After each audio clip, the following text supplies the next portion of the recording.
Okay, everybody. Hopefully, those the talks kind of opened up some discussion about Australia's interest in Antarctica and also particularly these security-related issues that we've been thrashing out over the last few hours.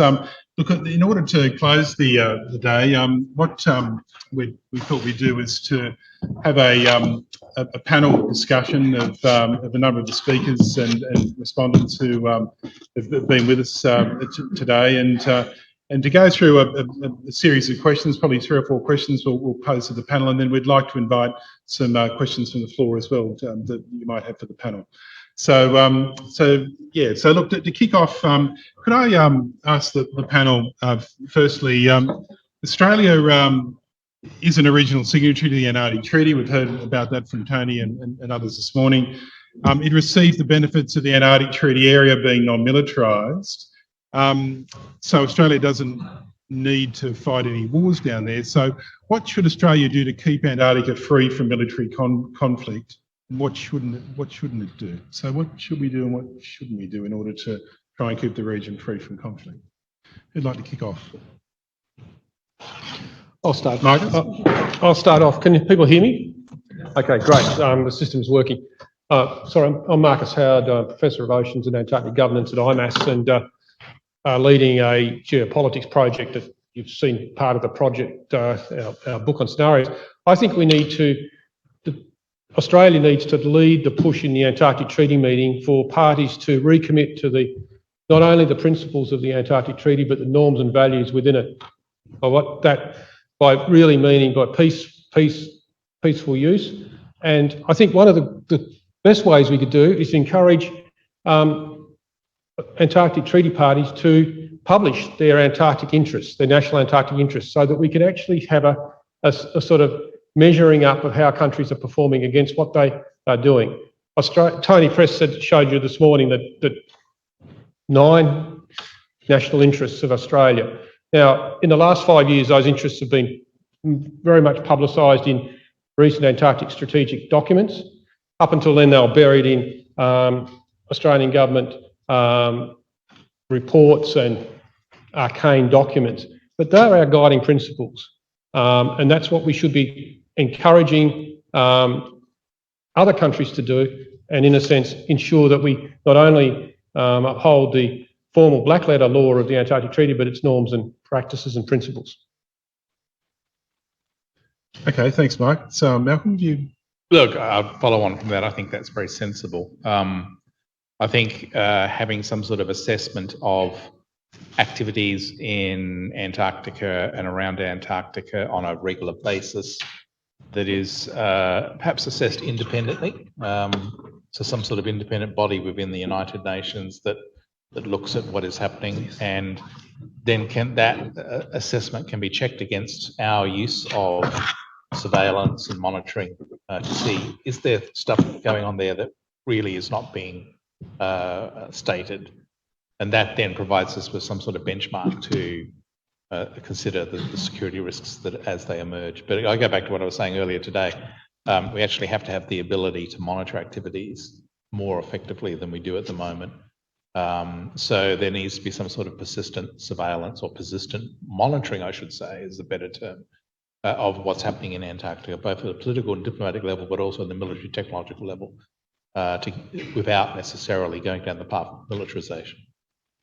Would it be necessary for the United Nations to become involved in that, Malcolm, or would the Antarctic Treaty parties themselves be able to take I couldn't answer that because that's very much outside of my subject matter expertise area, but I think that some sort of role for the United Nations makes a lot of sense. Or maybe International Criminal Court could be another area. Okay. Hannah, would you like to add to that? Yeah, so when we think about Australia in Antarctica, it has quite a strong track record in terms of environment and in terms of scientific research as well. I think that's useful to keep in mind and to be thinking about what kind of a future we want to see and how to lead by an example to get there. I think the way we frame the conversation is also really important. So if we're having explicitly talking about defending of territory. In some ways, that could be counterproductive when we're dealing with the Antarctic Treaty System, which is built on that peace, that science, that cooperation, and the working together.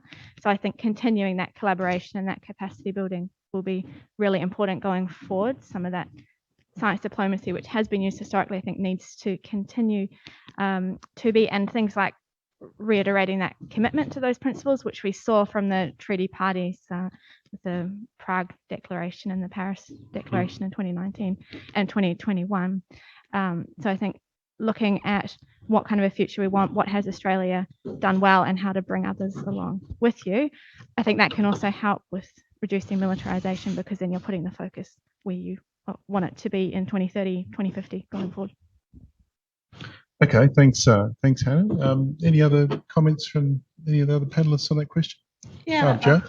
I think Australia's presence also in the Southern Ocean is very important, and the way that we have particularly worked with non-state actors, because that came up a number of times, particularly when it comes to illegal fishing. I think that's quite important, and we've always been instrumental in following up of the illegal activities happening in the Southern Ocean. So having that presence, I think, is quite important to continue that, because while the Southern Ocean, is part of the Antarctic Treaty System, we often talk about the Antarctic Treaty, but we have to think about CAMLR and other parts of the treaty system that are just as important, and our presence there, I think, is crucial. Okay, thanks, Joe. Any other comments from panelists? We just add, with respect to China specifically, that the nature of the Chinese system means asking for transparency won't necessarily deliver transparency, although it could do. It's not necessarily that it won't be. But I think some capacity for monitoring, for a backup plan, basically, is necessary when you're dealing with a state actor that has the particular kind of system that the PRC has. Okay, thanks, Mark. If you had the opportunity to advise the federal government on Antarctic security, what would your advice be on identifying the security issues that Australia could face in the Southern Ocean and Antarctica over the next decade? And what would be your advice in terms of responding to those issues? Well, probably I would argue that we need to think about Antarctica as a location for any adversary developing capabilities that could support warfare in space. Global navigation satellite systems to provide sort of precision guidance for space-based weapons, for starters. Secondly, space domain awareness capabilities that are used for various purposes to sort of identify, track and target friendly satellites for soft kill counter space capabilities using co-orbital ASATs. I think that we need to recognise that there's a link between Antarctica, particularly the polar regions, because of the importance of those polar and sun-synchronous orbits with Antarctica and space. So I'd be getting our government to think much more seriously about how we prevent Antarctica from being used to facilitate a much more threatening counter space capability and long-range strike capability going forward. Okay, thanks, Malcolm. Other panelists? So if you had the ear of the incoming minister, what would your advice be on these issues? I can come at it slightly differently, and I would say federal oversight over the states. So Tasmania is weak on policy capacity. That creates a security vulnerability, and I think there just needs to be some capacity building at this level. So Antarctica can be a kind of metaphor or a proxy for other sort of security concerns, and that can work at the federal state level. I'll take the microphone along, Marcus. Sorry, I just there. I've just got this. I think the continuing on the pre-election commitments to funding and activity for the Antarctic program. Perhaps actually, I'd prefer to see people rather than toys, but build capacity in the human side of the program. I'm old-fashioned enough to believe diplomacy is actually about people talking to each other, and so we need to put more and more people into our Antarctic agencies. But my colleagues in the AAD and in DFAT do a fantastic job, but there are very few of them, and we need to look at that. The people that we're actually asking to do this, Australia has done remarkably well in the Antarctic sphere over the last 70 years. And we stand on the shoulders of giants, and we should be actually looking at our investment in the next generation of scientists, of policymakers, of diplomats, things. So I know that's very old-fashioned in these days of cutbacks and things, but I'm happy to be old-fashioned in that regard, Jeff. Okay, thanks, Marcus. Anyone else want to contribute? Hannah, please. Yeah, I would also add in terms of those security issues, I think climate change and climate change impacts is a huge one. It's not only about Antarctica, but it's certainly connected with Antarctica and comes into things like food security, like water. We have a PhD student at IMAS working specifically on connections between ice core data and water security here, for instance. But picking up on what Marcus said, retaining those people, not just within the policy realm, but that science realm as well, to make sure we have that consistency and can build on that knowledge and those connections that have been developed up till now. Okay, thanks, Hannah. Anyone else? Any further responses to that one?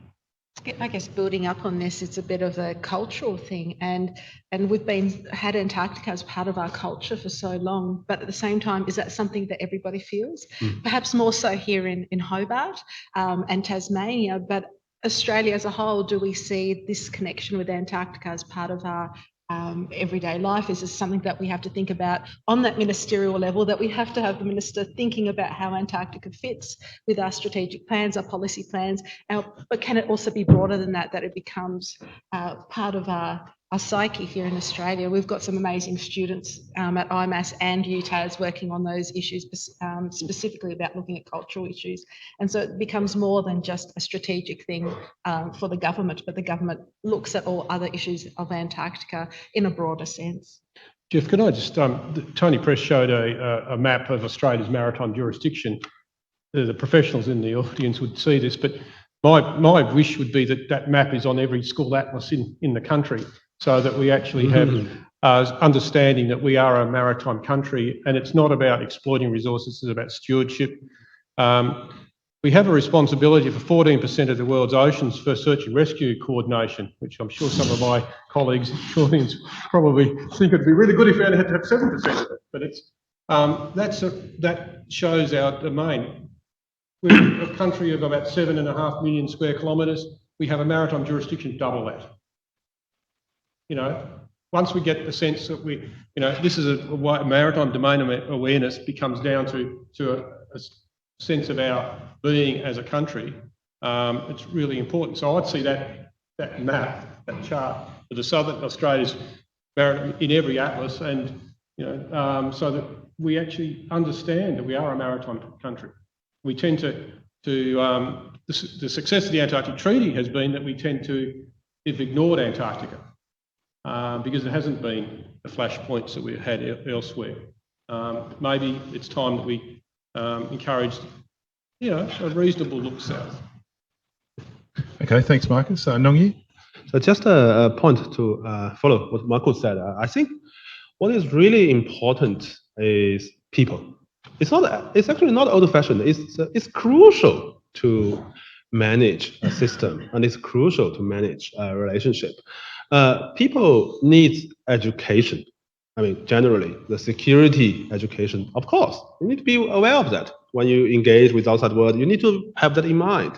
But at the same time, you also need to have knowledge, experience, and this needs investment. So you need to have good investment in people and capacity to manage a good system. I think that's the key. And also, one point that is very interesting these days is we are now living in a so-called hyper-connected world. So it's easy. If I want to reach people in Beijing today, now I can just send a message, right? You tweet. But this hyper-connected world doesn't necessarily mean to strengthen the people-to-people connection. Sometimes it could even be could be adverse effect on that. So the whole point that I've been trying to make here and there is, if you want to really have a good system, a robust system, we need to have good people, especially here in this state in AD, to manage those relations. But that needs investment, indeed. Okay, thanks, Nongyu. Could I just turn to that notion of non-traditional security and just ask the question, are there wider, that is, non-military notions of security in the Southern Ocean and Antarctica that we should be considering? And if so, which ones do you think are the most obvious and most important?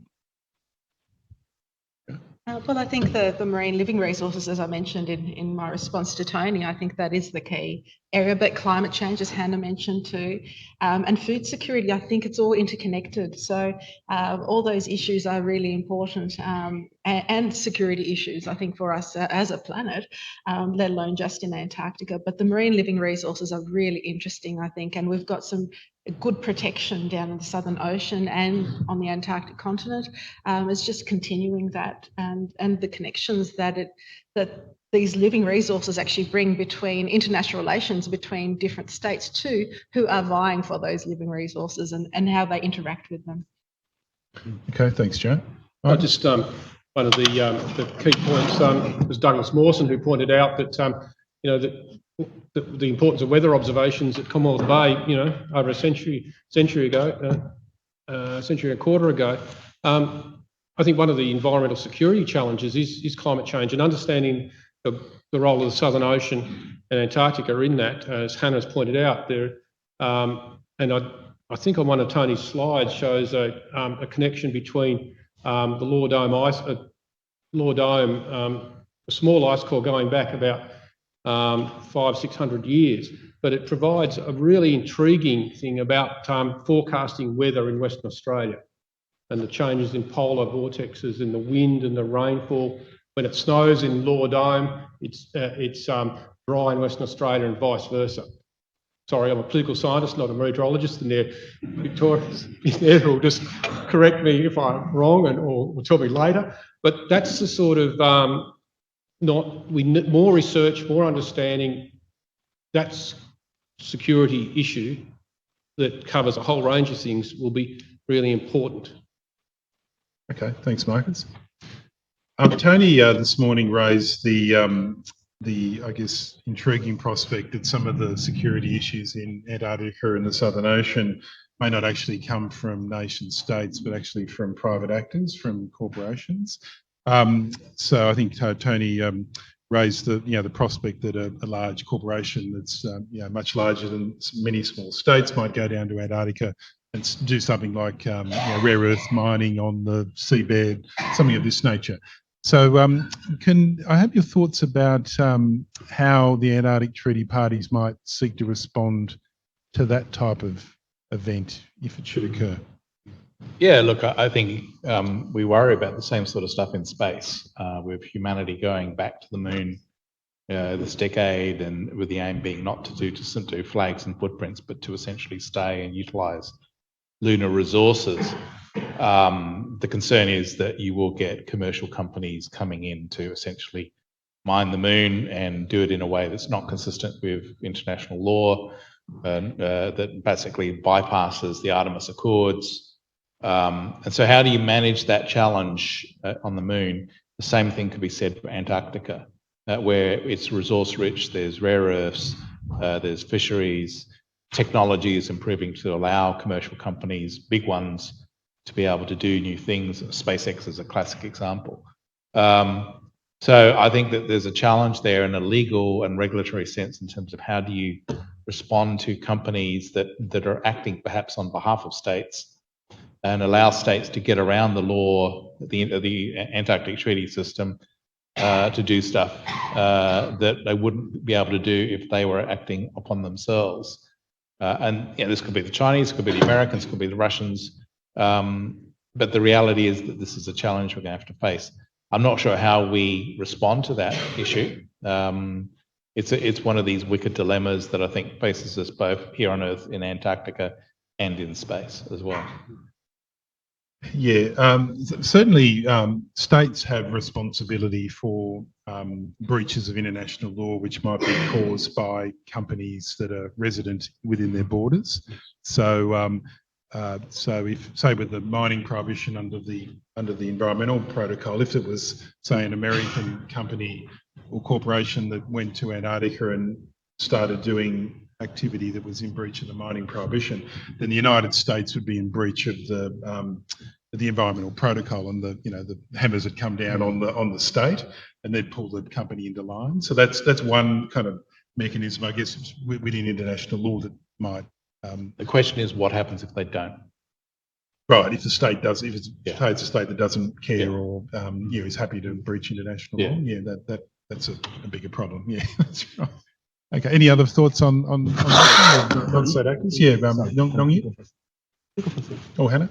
Yeah, sure. Yeah. Well, I would just point out that we do already have non-state actors active in the Antarctic. The majority of people who go down there these days are traveling as tourists, which is a commercial activity. Majority of that, of course, permitted with environmental evaluations done in advance as well. But that might be a useful example to think about, because we do have instances there where there are ships going down that are not members, for instance, of the industry body, IATO, that's the International Association of Antarctica Tour Operators. But the reason I think that's a useful example to look at is the role that IATO has played in terms of tourism and advising the Antarctic Treaty Consultative Meeting. They're representing that industry body, and that's been quite a fruitful relationship. So it's not some hypothetical that would have not state actors in the Antarctic. We have commercial activity down there already. Okay, thanks, Hannah. Nongi, did you have comments? So just to add some thoughts about the large corporations.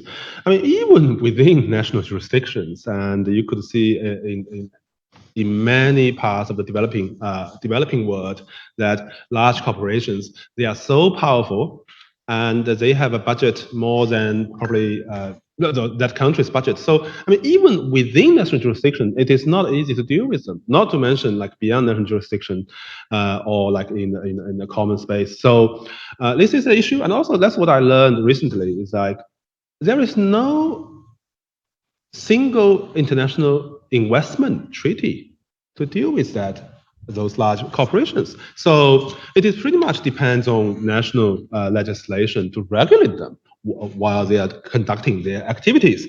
This is quite a kind of loophole in international legal space.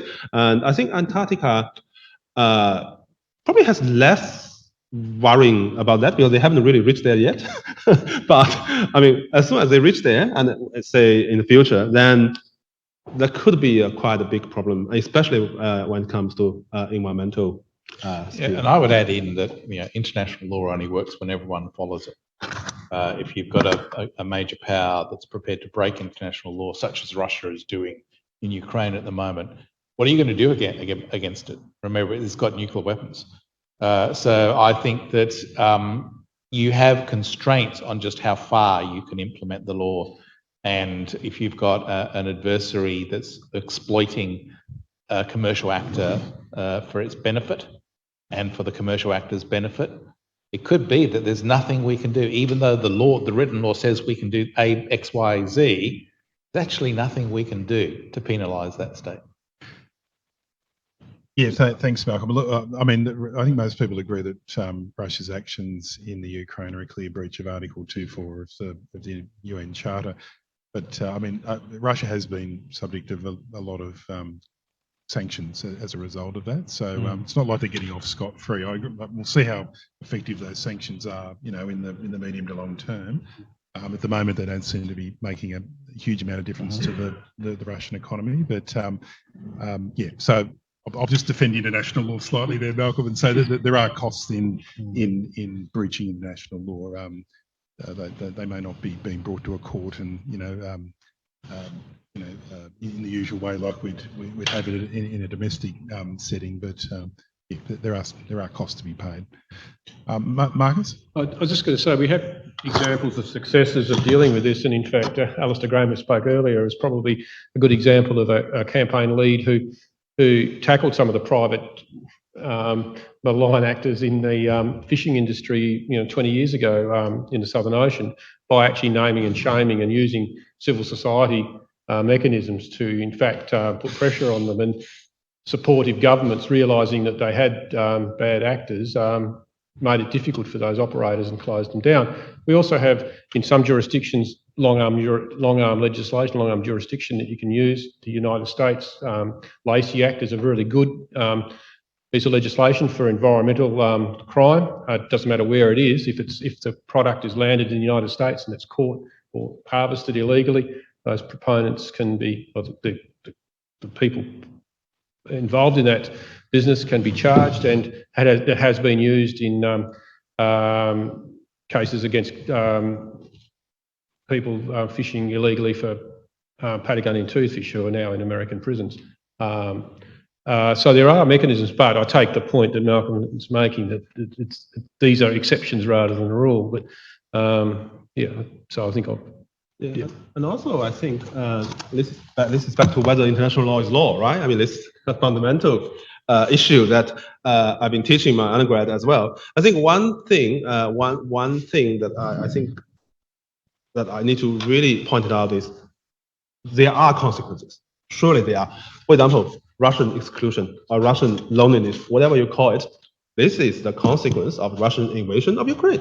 So, well, it's not like, so the compliance of international law is not necessarily like Russia invaded Ukraine and then international law came in and stopped it. That's the ideal situation. But also there are other ways to facilitate and enhance the compliance of international law. That is, for example, now there are all these kind of economic sanctions and against Russia. And the point here is like, what is the consequence? The consequence is, if you are a good citizen, you behave well, and you are a normal citizen of international community, then it is actually beneficial for your country, because you can trade with other countries, you can get investment from other countries, and then your economy will be prosperous. Your people will have a good life. So that's kind of the benefit of being a good citizen. Well, if you really kind of challenge the fundamental rules of international law, such as the Russian invasion of Ukraine, here is the consequence. They can't go abroad. Russian people can't go abroad. All the airspace are closed. Now they are kind of cut from the international banking system. So all these are actually consequences, and these are the legal consequence of in breach of international law. So it's not like, you can just walk away and do whatever you want. There will be consequences.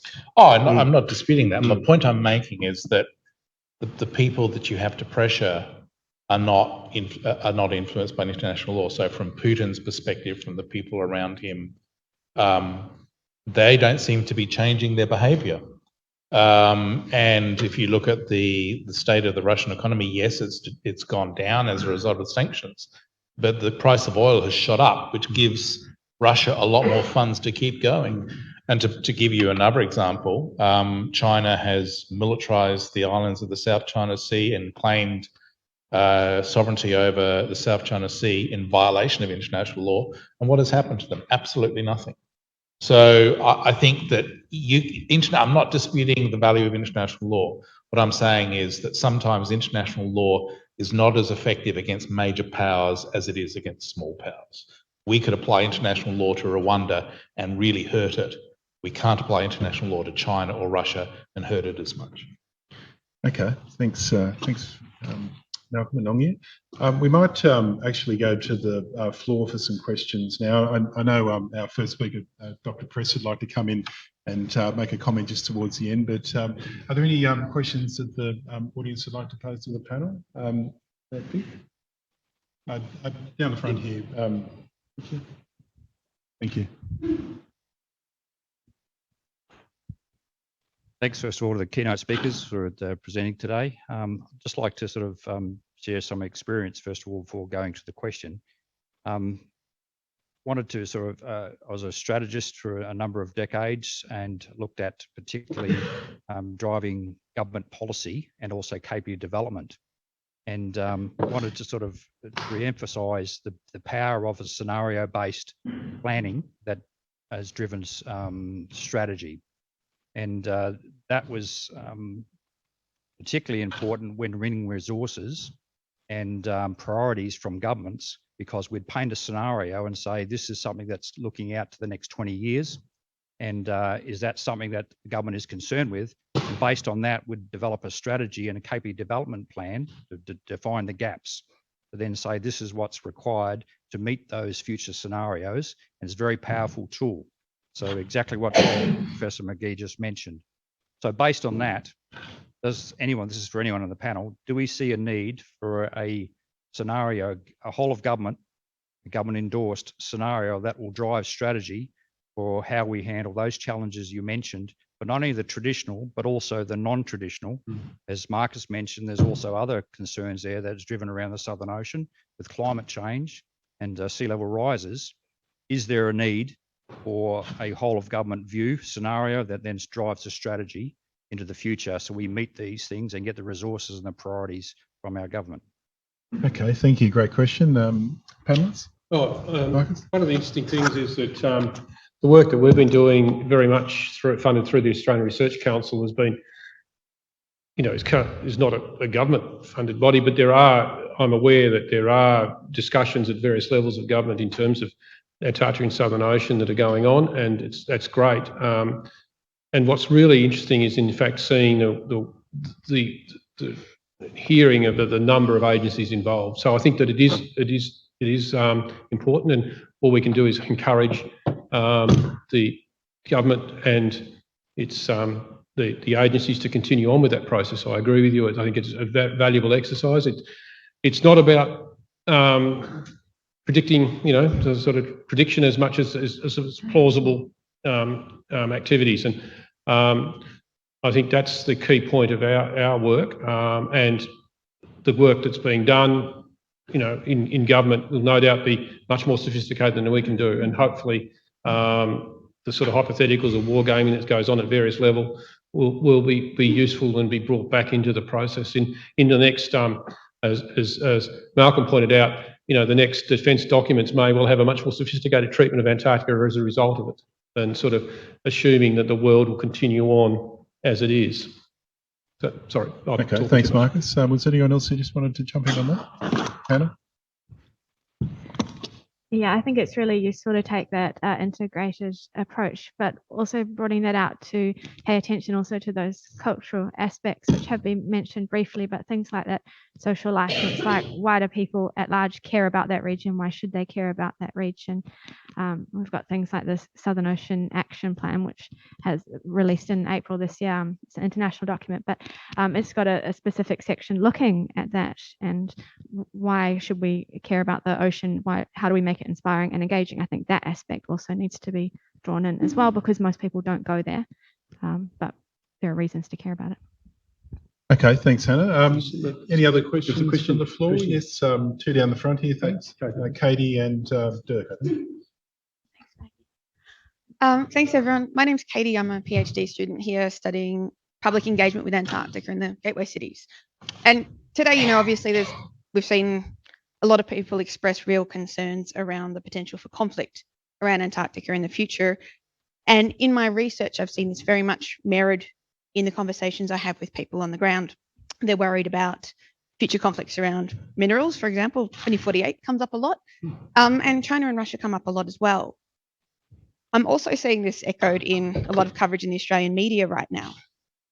Some of it might be quite inflammatory potentially. And whilst I see the importance of preparing for scenarios such as this by engaging in this dialogue, I'm also wondering whether by engaging in this dialogue, particularly in the public sphere, we run the risk of inflaming it and actually turning these, concerns into a reality. So I'm just wondering what you think about that, or to put it on its head, do you see a potential for things like values-based public engagement and cultural diplomacy in helping us avoid conflict in the future? Okay, thanks, Katie. Panelists? I'll just pick up on the China theme of that. There's a great danger in looking at relations with China as a kind of metaphor for our own national pathologies, for litigating our past and so on. And so, yes, there is that kind of danger, but at the same time, I think in the debates that we've had, it's often been a very inward-looking debate rather than an outward-looking one. So I'd probably be saying, we need just more robustness to how we talk about these challenges and more precision rather than the rather broad and unsophisticated kind of comments that we often hear in our public discourse. Okay, thanks, Mark. Anyone else? I guess it's how the media portrays it, and we tend to have this 24-hour news cycle. Oh, our minerals are going to be taken. Oh, it's going to be terrible. It's going to be tragic. People forget the next day. I think it's educating people to actually see that that it's actually very difficult to get minerals out of Antarctica. In fact, we haven't got the technology to do that just yet. So education, I think, is going to be an important part, so that, as Katie mentioned, that we don't get that stream of news that puts us in the wrong direction and puts people's headspace in a different idea about Antarctica than what it really is. Okay, Hannah, have you got a comment there? Yeah, so that values-based public diplomacy, I think there is a space for that, Katie. Again, I think that's building that public awareness of the place. We can link that as well to some of those values of the wider Antarctic treaty system too. And with education, I think it's not too early to start. I'm trying to teach my 2-year-old to say the treaty doesn't expire, because I think it is something that if we're not talking about Antarctica, we might not think it matters, but the way that we frame that discussion does matter a lot. Again, why we think that's important. Is it the science? Is it what it stands for? What does it stand for us here in Australia? Okay, thanks, Hannah. Any further questions from the floor? Oh, sorry, Dirk, and then up the back there. Thanks. Yeah, thanks. I've got a couple of questions in mind, and they're related to demographic issues. So I'm looking around the room. I think one of Australia's natural sort of advantages is that we have people who have been involved in the Antarctic treaty system for a long time and like quite a lot of continuity. You know, I learnt a lot of my sort of skills in working in Camellar from people who had been in there for a long time. In some cases, almost right from the start. What are we doing to shore up that corpus of knowledge and skills? Because, you know, memories fade, documents get lost, and so on. What are we doing to make sure that we maintain that advantage for Australia? Marcus? I'll just come back to my point earlier. I think we need to invest in people. We need to make sure that we don't lose that the capacity of understanding and not reinventing the wheel. I mean, some of our agencies will, in fact, due to their patterns of work, will churn staff through the Antarctic desk, DFAT. We're lucky if we have our lead in that area desk for 3 years, but that's the way it is. But when you look at the United Kingdom, I think it's 4 people from the start, from the Antarctic Treaty through to the present, that have run their Antarctic and Southern Ocean desk in the Foreign and Commonwealth Office. It's Brian Roberts, John Heap, Mike Richardson and Jane Rumble.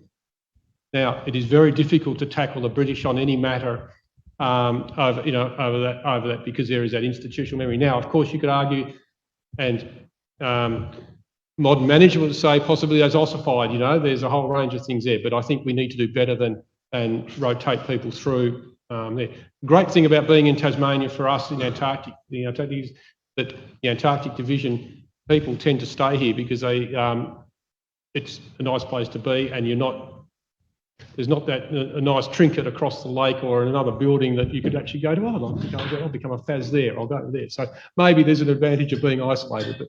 But all I can say, Dirk, is that we need to ensure we invest in people and keep them in those positions. And I'm again running against history probably on that comment. Okay, thanks, Marcus. Spoken like a true Tasmanian. Well done. I think we've got time for one more question up the back there. Thanks.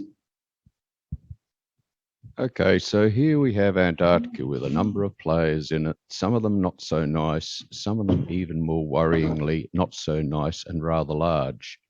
What can we do? We can converse with them, we can dialogue, we can do all of that human people-to-people stuff in the hope of, I guess, preventing problems or getting them squashed in the early stage by dialogue. Say that doesn't work. Well, we might have external inspections of the traditional sort, inspections, surveillance, call it what you will, of the non-traditional technical sort, in the hope of discovering malfeasance, basically. Then, when we've discovered it, we might try to do something, and we might try sanctions and public shaming and all of that. My worry with all of this is whether there'd be anything important enough and bad enough going on in Antarctica or big guns to come out and go to the trenches on it. Okay, thank you. Malcolm, you're looking pensive there. Look, I think we're going to have our hands full with Taiwan this decade before we get to Antarctica. Simple as that. That this is a major choice that this country will have to face, is how do we respond to a Taiwan crisis. But getting to your point about Antarctica, it is Australian territory. It is our sovereign territory, so we have to decide, at what point do we have to defend our interests down there? If everything else fails, if the diplomacy fails, if the international law fails, if the sanctions fail, and we're still tested by a major power adversary, then we have to somehow come up with some sort of response. Now, the question is, in my mind, is will the US be there with us? Because in this strategic environment that we're facing now, the US has its hands full as well, both in the Indo-Pacific and in Europe. So it could be that Antarctica drops off the list in terms of priorities for the US. If the US is not there with us, what can we do by ourselves? I'm not sure.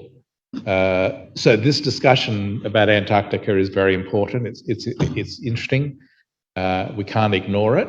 But in the greater scheme of things, where we're facing the prospect of an ever more serious threat in Europe from a revanchist Russia, and an increasing threat, particularly focused around Taiwan, from a rising China, I'm not sure where Antarctica sits in terms of the list of priorities. Got at least one marine. Yeah. Okay, I see Dr. Press has his hand up. He's come back in, and Tony, you actually might like to respond to that question. Jeff, could I just jump in on because obviously it's Taiwan, so I feel the need to comment on it. It's important that with Taiwan as a comparator, because it's an interesting one. There's been major conflicts over Taiwan over the last 70 years already, and there hasn't been one over Antarctica.